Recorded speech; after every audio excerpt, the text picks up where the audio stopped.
Então, começando aqui com o nosso primeiro exemplo aí de algoritmo iterativo que a gente vai analisar a corretude, é o sempre clássico aí, né, exemplo do Fibonacci. E a gente já viu o Fibonacci lá na aula, na versão recursiva, né? Tá? Foi da aula passada, agora a gente vai ver a versão iterativa. E a versão recursiva era super simples, né? Porque o algoritmo ele era praticamente quase que a definição matemática do que significa lá o enésimo número do Fibonacci. Então, só para lembrar aqui, né? O enésimo número de Fibonacci, ele é igual a n se o n é menor ou igual do que 1. Tô considerando aqui n maior ou igual do que 0, né? Ou se não, ele é f de n menos 1 mais f de n menos 2 se o n é maior do que 1. Essa é a definição lá do número de Fibonacci. E o algoritmo está aqui, é um pseudocódigo, né? Então, ó, se o n igual a 0, vai retornar 0, né? O que faz sentido aqui, porque se eu plugasse aqui, né, 0, tá? Então, ele vai me devolver o próprio parâmetro n que foi passado aqui. Então, me devolve 0. Tá? Isso daqui, ele funciona por f de 0. Só que a gente tem duas bases no Fibonacci, né? O 0 e o 1. Tá? Tranquilo. Vamos ver o que acontece com o 1. Então, se eu passasse assim, ó, 1 aqui como entrada, né? O que acontece? Bom, ele vai inicializar 3 variáveis, o a, o b e o i. O i começa de 2, né? Só que daí ele vai, esse laço aqui, né? Ele faz enquanto o i for menor ou igual do que n. Só que como o i começa de 2 e o n tá no 1 que a gente recebeu, né? Ele não vai executar o laço. E aí o que ele faz? Ele retorna b, tá? Só que retornando b, o b está valendo 1, né? Então tá ok, se eu passar n igual a 1, ele vai me retornar o resultado correto, né? Seria igual a definição aqui, tá? Então, de certa forma o que a gente fez aqui, o que eu acabei de falar para vocês aqui foi tipo assim uma demonstração da base, né? E ok, aqui tem o resto do algoritmo aqui. Vocês podem fazer alguns testes aí depois para se certificar que o algoritmo funciona, né? Sempre na variável b aqui ele vai devolver o valor do enésimo número de Fibonacci, tá? Mas a gente não precisa fazer teste aqui, a gente pode partir direto para demonstração de corretude. Tá? Então, o nosso teorema que a gente vai provar é que o Fib de n, quem que é Fib de n? É o algoritmo. Né? O algoritmo devolve f de n. F de n é a definição lá do Fibonacci, que eu tinha escrito antes. Eu tinha escrito aqui, ó, tá? F de n, ele usou um f subscrito n aqui, mas, né, então aqui seria f subscrito n menos 1 mais f subscrito n menos 2. Tá? Mas, bom, enfim, é a definição do Fibonacci. Então tá. Bom, o algoritmo eu copiei ele aqui na direita, né? E a primeira coisa que a gente começa fazendo aí no nosso passo a passo é pegar alguns fatos sobre o algoritmo, tá? Então, esses fatos geralmente envolvem assim, eu pegar o valor das variáveis e olhar o que acontece no início e de uma iteração para a próxima, tá?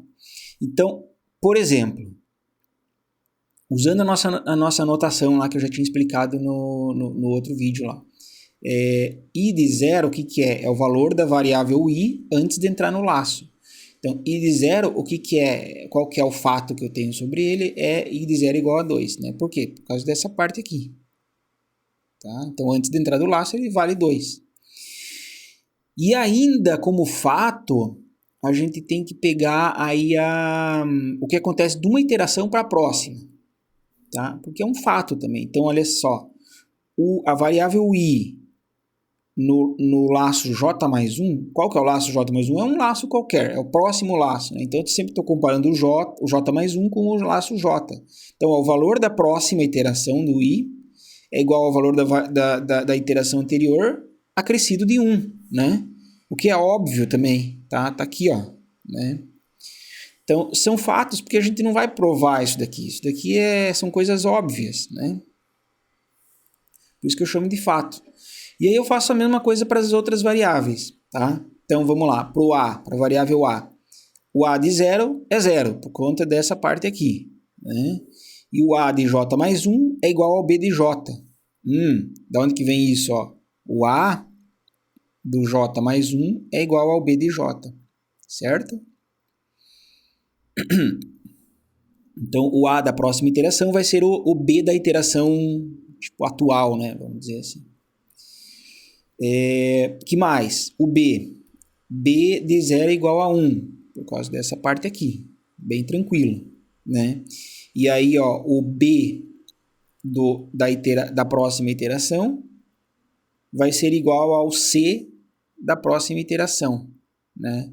Será que isso tá ok? Né? Está por conta dessa parte aqui, ó. Eu atualizo o C aqui, ó. Eu atualizo o C e depois eu atualizo o B, né? Então percebam que quando começar a iteração aqui, né, o B e o C eles têm o mesmo valor, certo? Né? No caso aqui fica mais fácil até a gente ver se vê se as duas linhas aqui, essa linha e essa linha uma em seguida da outra. Então o C recebe o A mais B e o B recebe C. Então aqui fica claro que o B e o C têm o mesmo valor, tá? Então tá aqui, ó.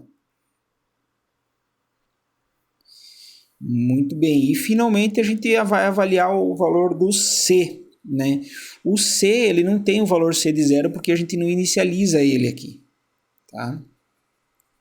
Ele começa do C de 1. E como é que é a regra? Bom, o C a gente atualiza nessa parte aqui, tá? Então o C da próxima iteração vai ser o A da iteração anterior mais o B da iteração anterior. Muito bem, colhi todos os fatos do meu algoritmo. Então, lembrando, como é que eu faço para colher os fatos? Pego todas as variáveis, olho o valor delas antes de entrar no laço e olho o valor delas de um laço para o próximo. Tá? É isso que a gente tem que fazer, o primeiro passo. Tá? Legal, agora o invariante de laço, né? Então, o invariante de laço é o que está escrito nesse teorema. E depois o próximo passo, lá, se vocês lembrarem daquele passo a passo que eu passei para vocês, é provar o invariante de laço. Então, primeiro, vamos entender aqui se o que está escrito nesse teorema, que é o tal do invariante, faz sentido, né? Então, lembrando, o que é o invariante? O invariante é só um nome aí que o pessoal inventou para dizer propriedade do laço, propriedade das variáveis do laço, uma propriedade que sempre é verdadeira. Né? Então vamos ver se faz sentido. Então ele fala assim, para todo j maior ou igual do que zero, esse j aqui vai ser as iterações do algoritmo aqui, né? Então os passos do algoritmo, então ele fala assim, ó, a variável i na jésima vez após a jésima vez que o laço executar, vai ter o valor de j mais 2. Depois, no fundo eu estou pegando 3 invariantes aqui, né? O A de J vai ser igual ao F de J, né? O Fibonacci, o jésimo número de Fibonacci. E o B de J vai ser o jésimo mais 1 número de Fibonacci, tá? Então, a primeira coisa que a gente tem que entender aqui é, será que faz sentido isso daí, tá? Então faz, tá? Faz, porque, por exemplo, o que é o i de 0? Vamos pegar primeiro esse cara aqui, né? O que é o i de 0? O i de 0 é 2, tá? E aí o i de 1 vai ser 3, o i de 2 vai ser 4, o i de 3 vai ser 5, tá?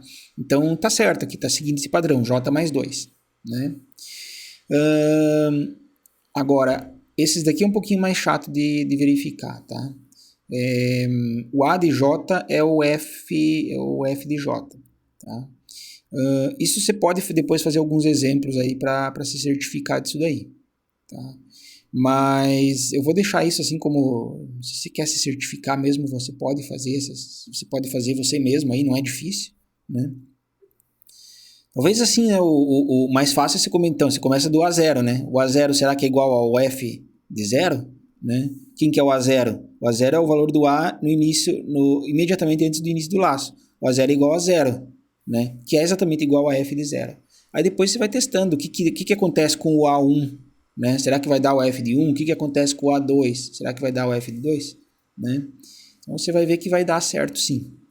E no caso do B também, né? O que é? Ele diz aqui que o BJ é igual a F de J mais 1. Então, o B0 para ele seria igual ao F de 1. Faz sentido? Faz, porque olha, o B0, né? O B antes de entrar no laço começa de 1, tá? E aí, à medida que você vai executando aqui, você vai atualizando também, né? Você pode perguntar o que é A1, B1, aí B2, tá? Pode ir vendo. Só que eu não vou fazer isso daqui porque é uma coisa que vocês conseguem fazer. Eu acho legal vocês fazerem até para treinar essa notação aí, porque às vezes confunde um pouquinho, né? Essa notação do X subscrito, né, J, né? Que nem I subscrito J, A subscrito J, B subscrito J. Mas porque, na verdade, se a gente tem esse invariante, o que a gente tem que fazer agora é dar um jeito de provar ele, né? E se a gente provar, a gente sabe que está correto, tá?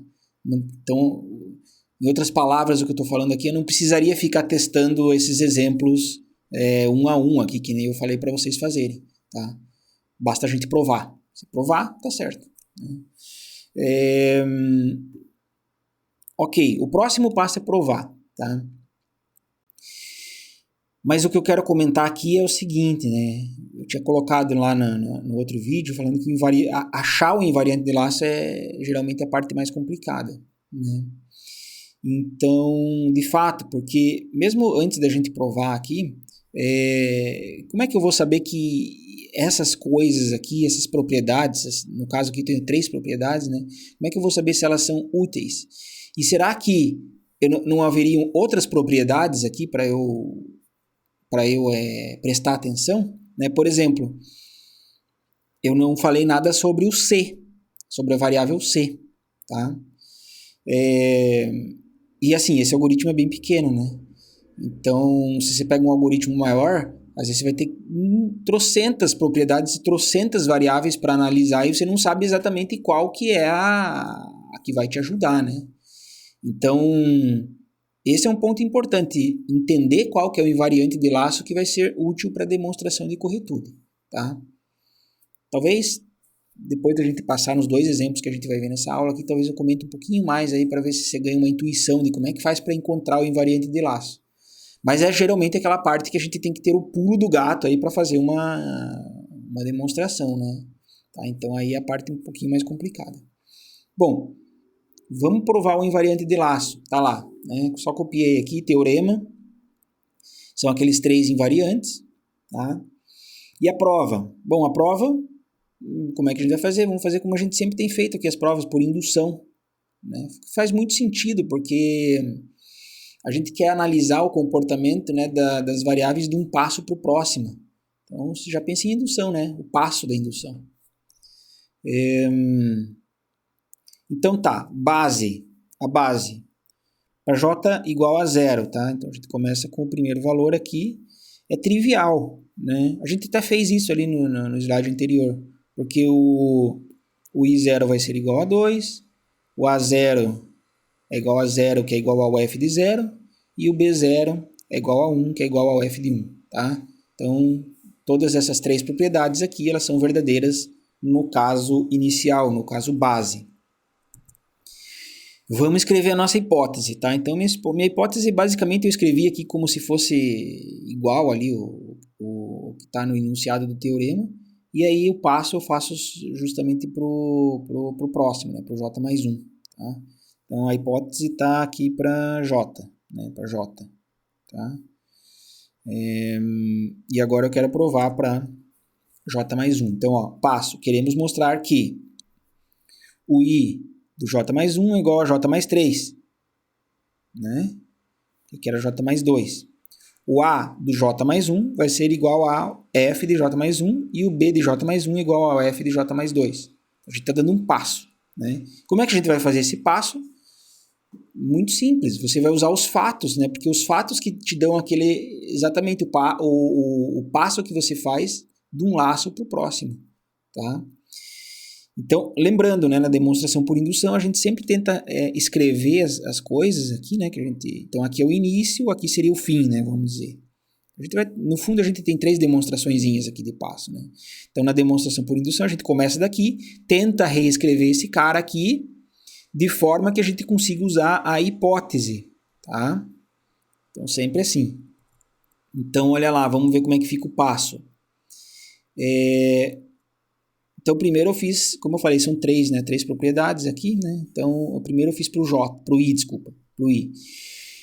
Então, I de J mais 1 é igual a I de J mais 1. Fiquei até estranho de falar. Mas, bom, aqui no matematiquês fica fica claro, né, o que eu quis dizer.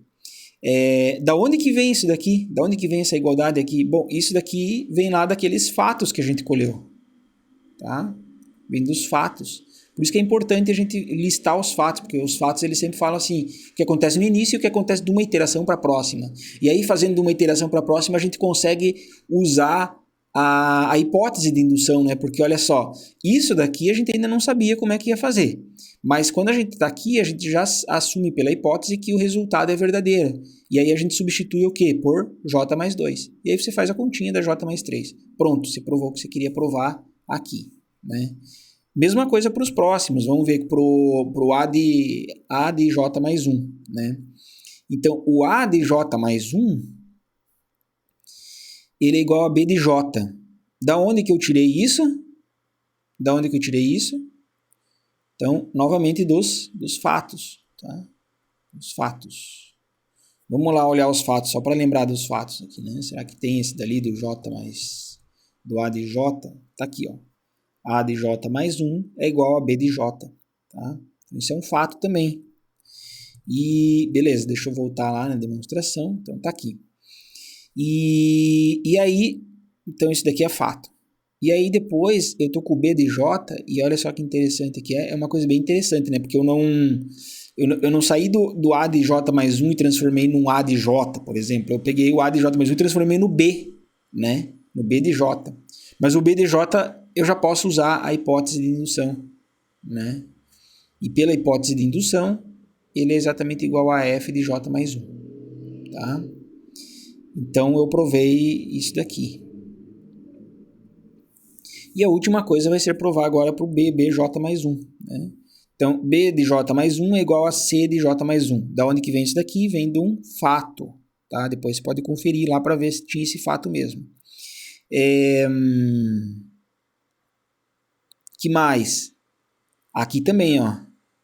É um fato, tá? O C de J mais 1 é igual a de J mais B de J. E aí você já está pronto para aplicar a hipótese aqui e a hipótese aqui. A hipótese diz que o A de J é igual a F de J e o B de J é igual a F de J mais 1. Só que, pela definição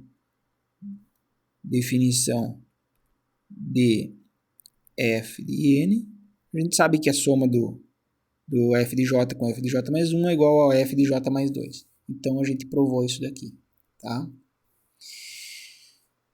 Beleza. A gente só fez uma parte da demonstração aqui. Agora a gente tem que... Se bem que foi a parte mais complicada. Agora a gente tem que tentar concluir aí tentar concluir, né, a demonstração, tá? Como é que a gente pode usar o teorema que a gente acabou de mostrar para mostrar a corretude do algoritmo? Então, o teorema que eu tenho é assim. O algoritmo termina com B contendo o enésimo número de Fibonacci, né? Se a gente voltar no algoritmo aqui, só para vocês verem, né, o B aqui que é o valor de retorno, né? Então, é esse cara que tem que ser algum número de Fibonacci lá, tá? Então, minha prova de corretude está dizendo aqui que o algoritmo termina com a variável B contendo f de n. Né? Será que é verdade? Tá. Então, assim, a afirmação é claramente verdadeira se o n igual a zero. Eu já fiz esse exemplo lá atrás, né? Se você bota n igual a zero, ele já devolve zero. Então, estava ok, tá? Agora, se o n é maior do que zero, tipo 1, 2, 3, tal, aí você entra no laço. E aí, primeira coisa que você tem que ver é assim, que o algoritmo vai parar, né? Isso geralmente é fácil de ver, tá? Então, como é que eu argumentei aqui? Como o i de j mais 1, né, como você sempre está incrementando o i, né, basicamente é o que está escrito aqui, eventualmente i será igual a n mais 1, e o laço irá terminar. Por que n mais 1? Né? Porque o laço vai até n, só que daí quando você bate, quando o i é igual a n mais 1, é justamente no momento em que você sai do laço. Né? Tá? Também é só um detalhe aí, né? Enfim, o que está escrito aqui é como o i sempre vai incrementar, alguma hora o laço vai parar e teu algoritmo termina, porque ele só tem aquele laço. Tá? Isso, como eu falei, geralmente é simples, mas tem alguns algoritmos que a gente tem que assim, ser bem... Às vezes não é tão simples mostrar que o algoritmo vai terminar. Tá? Muito bem, e aí eu vou falar assim, ó, suponha que isso acontece após t iterações. Isso o quê? Isso o término dele. Né? Então, depois de t iterações, aqui o algoritmo tipo, terminou. Tá? Só estou dando nome aqui. Então, ó, o i, né, depois que terminou, o i vale n mais 1.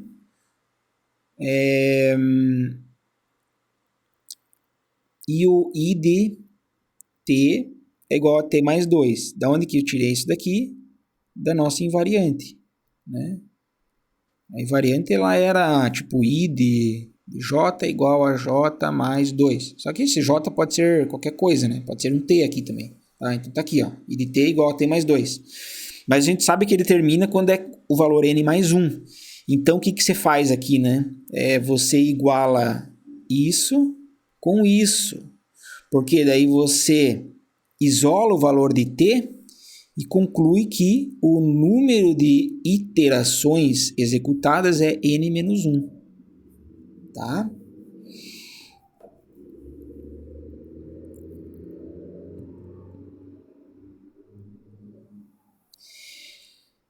E para que serve isso daqui? Bom, novamente, pelo invariante de laço, um dos invariantes que a gente tinha era assim, que o b de j é igual a f de j mais 1.